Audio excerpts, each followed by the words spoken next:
नमस्कार साथियों, आपने कई बार देखा होगा बहुत सारी करंट अफेयर्स में कहीं भी सरकार की योजनाओं में कि ये शुरू हुई 21-22, 19-20, 17-18, है ना, 14-15, 16-17। ये क्या होता है? ये एक फाइनेंशियल ईयर होता है, वित्तीय वर्ष, है ना। तो मैं अब आपको बताता हूँ 3 तरह के बेसिकली इकोनॉमी में जो वर्ष होते हैं। हालांकि हमारा जो ग्रेगोरियन कैलेंडर वो जानते हैं 1 जनवरी से 31 दिसंबर तक होता है, लेकिन जो हम लोग जैसे नेशनल इनकम को कैलकुलेट करते हैं, तो जो भारत सरकार का जो वित्तीय वर्ष होता है, फाइनेंशियल ईयर, वो होता है आपका 1 अप्रैल से 31 मार्च, और इसी में हम लोग नेशनल इनकम का कैलकुलेशन करते हैं।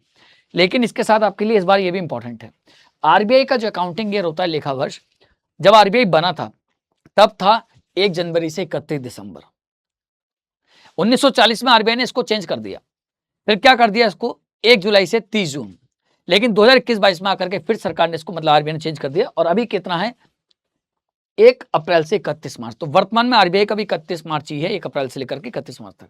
और अगर आपसे पूछे कि भारत में जो फसल वर्ष है, जो हमारा क्रॉप ईयर है, फार्मिंग ईयर है, वो अभी भी 1 जुलाई से 30 जून ही है। तो ये तीनों चारों वर्ष याद रखेंगे, इंपॉर्टेंट है, याद रखना चाहिए, पूछ लेता है।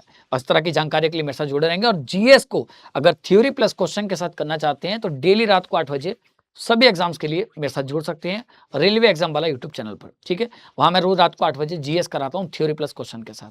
Thank you so much.